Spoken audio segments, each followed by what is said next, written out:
Thank you so much. A bit about Sarah. She is the Chief People Officer at Skynamo. She will be talking to us about such a crucial issue, mental health in the workplace. Because at the end of the day, we are employees, we get to go to work. Sarah, maybe tell us the difference between empowering versus rescuing and where employers should draw the line. Mm. So what we're seeing at the moment is that there is such a lot of conversation about mental health generally, and definitely mental health at work. And the challenges that we're seeing is that if you're not feeling well, if you're suffering with depression or anxiety or burnout, you stop performing at your best at work, and that has a direct impact on the business that you're working in. And so businesses obviously care very much about their employees' mental health. And because of that, they sometimes want to step in and save us from ourselves and make it better. But that's rescuing, and that is extremely disempowering, because basically what you're saying is that the people who work for you, your employees, are not able to help themselves.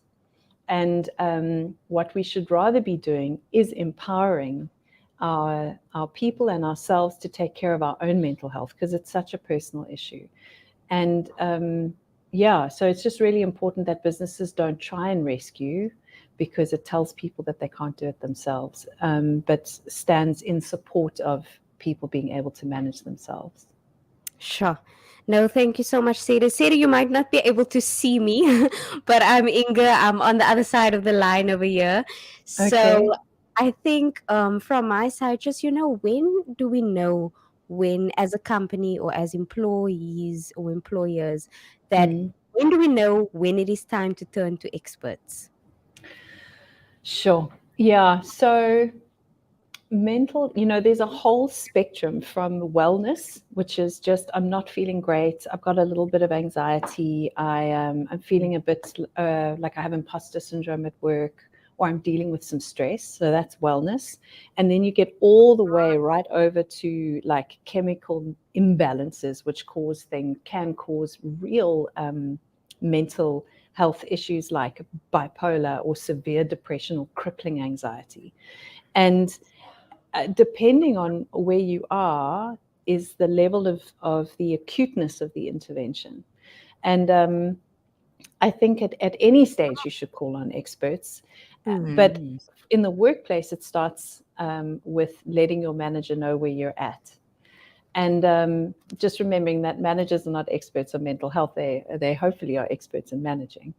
And but by being honest, you can open up the conversation, and where the business can help, the business can then potentially help you get access to experts. So I know for us, we use an online therapy tool where anyone in the business can access therapists for sessions via webcam, and they do that anonymously. So we as a business provide the service, but we do not know who's using it. So we're able to give the people who work for Skynamo access to experts to support them on their mental health journey, without telling them what to do or where to go.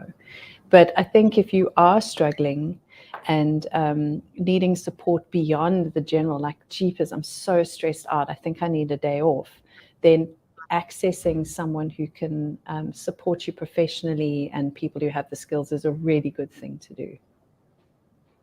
Oh, very important. But also, maybe another question, why should leaders also be able to clarify the role that the business take in its employees' mental health?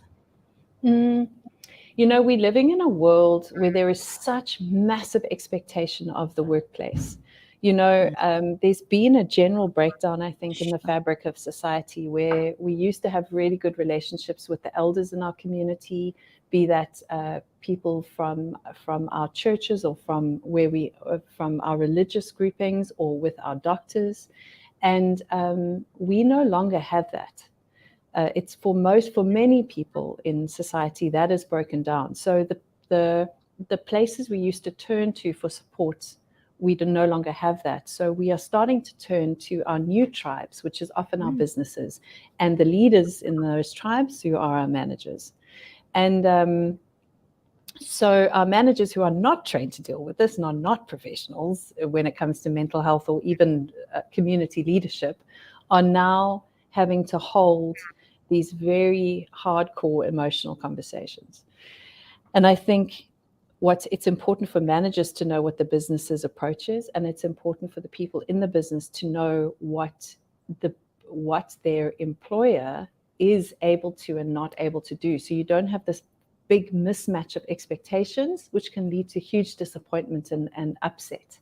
So if you're expecting your manager to save you and to step in to set up the therapy appointment in the business to pay, and that's not what's going to happen, it can lead to a lot of unhappiness. So we just need to be clear about where we stand with the people who work for us. Absolutely, I do agree with you, Sarah. I think because, now we look at the employer like they should be rescuing us, they should understand what a problem, and yes, they should, but also as you are saying that they're not, maybe the manager is not even knowing how to handle your issue. So it's so important just to be clear immediately. So maybe it's gonna take me to the next question, that maybe should business then maybe look at adding, I don't know, what's your take on it, maybe onto adding maybe a day or two a month just for mental health. So we've got your leave, it's outside of your leave, it's not a family responsibility, but it's that mental health day. Do you think it's something that we should be looking at? The way we've dealt with this is we've included mental health as part of the many reasons that you can take sick leave. Because, we take leave if we need, if we get ill. And this is not, it's not necessarily a physical illness, but it's definitely something that makes us feel unwell. So we consider mental health as falling under sick leave. And as a result of that, it has all the same constraints. That you still need a doctor's note. If you can take a day, if you take a day off on a Monday or a Friday, you definitely need a doctor's note if it's more than one day at a time, and it falls under that. So that's how we deal with it. I know that there are a lot of differing views about how to handle it, but that's the way Skynamo is done, so that it falls under like standard sick leave. It doesn't have any stigma attached to it, and it all has all the same rules. That makes perfect sense, because then you don't have to disclose. You can just, I'm not feeling well, I'm taking sick leave, and then you can deal with the issue. Yes, absolutely. And it gives you some privacy, you don't have to call it mental health leave. It's just something that you need. So I think we're navigating through uncharted waters, even as all together. I don't know. I don't know. What's your take on that? Yeah, I think we are South Africans are having such a crazy time. Like the world has gone crazy.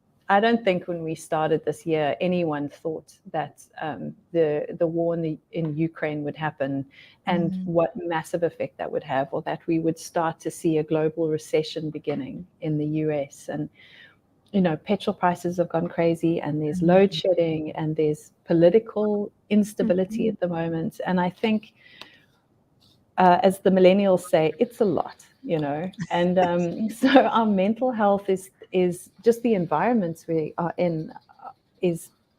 We are battling to keep optimistic and hopeful, just generally.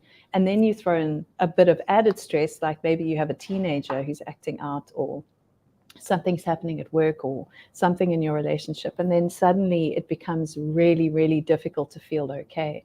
So I think mental health is so on the agenda, particularly after COVID and everything. The amount of people who lost loved ones during that time, and the isolation we experienced. So yeah, I think our mental health is on the agenda because it's something that we as a generation are really having to come to terms with. How do I, in the face of a very stark and difficult reality, stay well inside myself? What does that look like? So yeah, I think it's something we're all grappling with, and I'm just so glad it's on the agenda and that we're not hiding anymore.